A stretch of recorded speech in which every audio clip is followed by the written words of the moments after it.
নাবু দোস্ত, তোর কথাই ঠিক রে। এই খাটাস কিয়ানি সেই পেটমোটা কিয়ান। কি সিরিয়াসলি?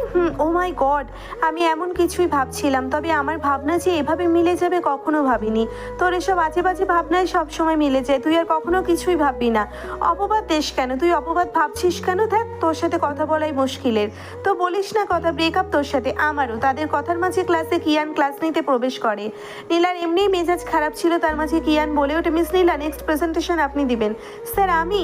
ওয়েল, এখনো পর্যন্ত ক্লাসে আমি একজন নীলাকেই পেয়েছি।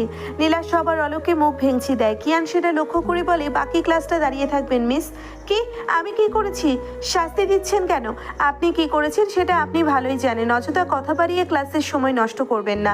নীলা মুখ গোমরা করে দাঁড়িয়ে থাকে। নাবিহা পাশে বসে মুখ টিপে হাসছিল। তবে অবাক করা বিষয়, আজকে নীলা কোনো ঝামেলা করেনি, কোনো তর্কও করেনি। কিয়ানের দেওয়া শাস্তি সে মাথা পেতে নেয়। বিষয়টাতে কিয়ান নিজেও একটু অবাক হয়েছিল বটে। কিয়ানের ক্লাস শেষ হলে নীলা কোমর ব্যথায় সেখানেই বসে পড়ে। নাবিহাকে সে ক্যান্টিনে পাঠায় নাস্তা কিনে আনার জন্য। ক্লাসের মেয়েরা তখন দলে দলে বাহিরে চলে গিয়েছে, তাদের পরবর্তী একটা ক্লাস নেই। তারপর ল্যাব আছে, নয়তো ক্লাস না থাকায় সে বাসায় চলে যেত। ল্যাব ক্লাসের জন্যই আটকে পড়লো। নাবিহা চলে যেতেই নীলা একা হয়ে পড়ে। সে ফোন বের করে বসে বসে ভিডিও দেখছিল। হঠাৎই তার টেবিলে কিছু পড়তে এসে চমকে তাকায়। একটি ছেলে তার সামনে দাঁড়িয়ে আছে, হাতে একটি গোলাপ আর ছোট্ট কাগজের মতো কিছু আছে। ছেলেটাকে সে চেনে না, তবে চোখে চশমা পরাই ছেলেটাকে বেশ ভোলা ভালা লাগছে। এক্সকিউজ মি, কি সমস্যা? ছেলেটি ঘাবড়ে গিয়ে বলে, আমি আপনার কাছে আসিনি, আমাকে ভুল বুঝবেন না। হাতে ফুল কাগজ নিয়ে আমার সামনে দাঁড়িয়ে থেকে বলছেন আমার কাছে আসেননি, তো কার কাছে এসেছেন? আপনার সাথে ছিল যে ঘাড়ের একটু নিচ পর্যন্ত ছোট চুল, ওই মেয়েটা কোথায়? নাবিহা? ছেলেটা কিছুক্ষণ ভাবুক হয়ে বলে, নাবিহা হয়তো। আজব তো, কার কাছে এসেছেন সঠিকভাবে বলতেই পারছেন না, জানতো ঝামেলা করবেন না। আমার এসব আজাইরা কাহিনী পছন্দ না। ছেলেটা একবার অস্থির হয়ে বলে, আমি ওনাকে সেদিন লাইব্রেরিতে দেখেছিলাম, সাইকোলজির বই খুঁজছিল, আমি নিজে ওকে উপরের তাক থেকে নামিয়ে দিয়েছিলাম। আমি ভেবেছিলাম ও হয়তো সাইকোলজি ডিপার্টমেন্টে পড়ে। আপনি বিশ্বাস করুন, আমি ওনাকে সাইকোলজি ডিপার্টমেন্টে সব জায়গায় খুঁজেছি, কোথাও পাইনি। নীলা মনোযোগ দিয়ে ছেলেটার কথা শুনছিল। এবার সে দুহাত একত্র করে থুতনির নিচে রেখে বলে, তারপর পেলেন কিভাবে? আজকে সকালে আপনাদের একসাথে দেখলাম এই ডিপার্টমেন্টের দিকে আসতে, তখনই থেকে জানতে পেরেছি আপনি ওর পিঠে তখন জোরে থাপ্পড় মেরেছিলেন। আচ্ছা, তারপর কি হয়েছিল? তারপর কিছুক্ষণ আপনারা দুজন বাচ্চাদের মতো ছুটছিলেন। নীলা এবার টেবিলে থাপ্পড় মেরে উঠে দাঁড়িয়ে বলে, ব্যাস, আপনার তো সাহস কম না? আমাদের পেছন পেছন ফলো করছিলেন। আমরা যেখানে খালি করিডোর পেয়ে দুজন মস্তি করছিলাম, সেখানে আপনি আমাদের লুকিয়ে দেখে নিলেন। আমি আপনাকে দেখিনি, শুধু নাবিহাকে দেখেছি। ওকে কেন দেখবেন? আপনি জানেন আমি অনুমতি না দিলে আপনি 1 সেকেন্ডে রিজেক্ট হয়ে যেতে পারেন। নীলার এই বান্ধবীকে নিয়ে অহংকার করাটা বোধহয় ছেলেটার পছন্দ হলো না। সে এবার কণ্ঠে রাগ মিশিয়ে বলল, কেন? ভালোবেসেছি আমি নাবিহাকে, ভবিষ্যতে সেও আমাকে ভালোবাসবে। আপনি মাঝে বাধা দেওয়ার কে? ওরে বেটা, আমার সামনে গলাবাজি, তাও আবার আমার বান্ধবীকে নিয়ে। আর এটা কি? ছেলেটির হাত থেকে গোলাপটি টেনে নিয়ে বলে, একটা গোলাপ দিয়ে প্রপোজ করতে এসেছেন? ছ্যা, প্রপোজ করতে এসেও কিপটিমি, আপনি রিজেক্টেড। আমার বান্ধবীর জন্য আপনাকে সিলেক্ট করা হলো না, বিদেয়ী হন এখন। ভালোবাসা প্রকাশ করতে এসব গোলাপ টোলাপের কি দরকার? আমি তো এই একটাও আনতে চাইনি। আপনি তো কিপ্টের উপর কিপ্টে প্রমাণিত হলেন, আপনি আবারও রিজেক্টেড। আপনি কেন বারবার আমায় রিজেক্ট করছেন? আপনাকে কি আমি প্রপোজ করেছি? আপনার থেকে আমার নাবিহা শত গুণে ভালো।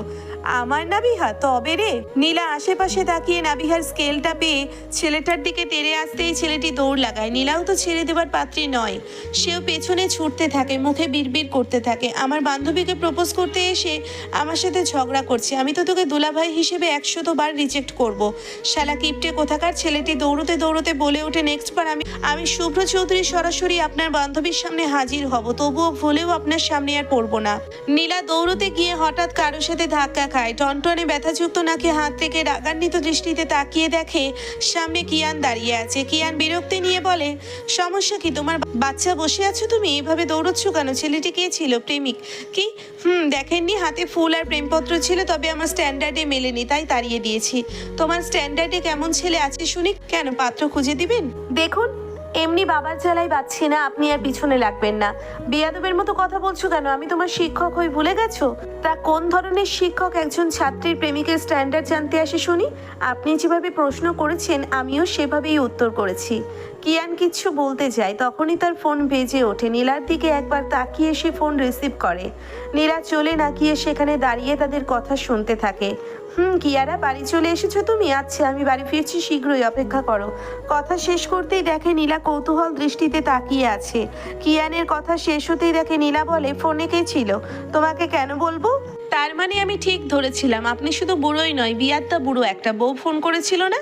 বউ থাকতে আবার পাত্রী দেখতে যেতে লজ্জা করে কেন? হোয়াটস দ্য হেল?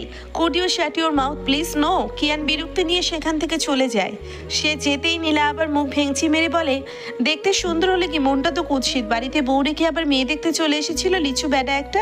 নাবিহা করিডোরে পৌঁছে নীলাকে একাকে বিড়বিড় করতে দেখে তাকে ঠেলে বলে, কিরে নীলু, এখানে দাঁড়িয়ে কি সব বিড়বিড় করছিস? তোর আশিকের কথা ভাবছি। আমার আবার আশিক আসলো কোথা থেকে? সম্ভবত লাইব্রেরি থেকে। আমার আড়ালে আশিক খুঁজে খুঁজে বেড়াও আর আমার সামনে সাধু সাজো? ভণ্ড মেয়ে কোথাকার! কি সব পাগলের মতো কথা বলছিস? নীলা এবার সরাসরি বলে, তোকে একটা ছেলে খুঁজতে এসেছিল, চশমা পরা, চার চোখা ছেলে, হাতে একটা গোলাপ আর ছোট্ট একটা প্রেমপত্র নিয়ে এসে তোর খোঁজ করছিল, আমি ভাগিয়ে দিয়েছি। নাবিহা মিটি মিটি হেসে বলে, কেন ভাগিয়ে দিলি? তোর হিংসে হচ্ছিল বুঝি? নীলাও পাল্টা বলে, তোর আফসোস হচ্ছে বুঝি? অবশ্যই, জীবনে প্রথমবার প্রপোজাল পেতে যাচ্ছিলাম, তোর জন্য পেয়েও পেলাম না। ছেলেটা নিশ্চিত আবার আসবে, এবার আসলে সোজা তোর কাছে আসবে বলে গিয়েছে। নাবিহা হাসতে হাসতে সেদিনে লাইব্রেরির কাহিনীটা জানায়। সবটা শুনে নীলা বলে, কিন্তু হিসেব তো মিলল না, ছেলেটাকে মোটেও ফ্রেশার্স মনে হলো না আমার কাছে।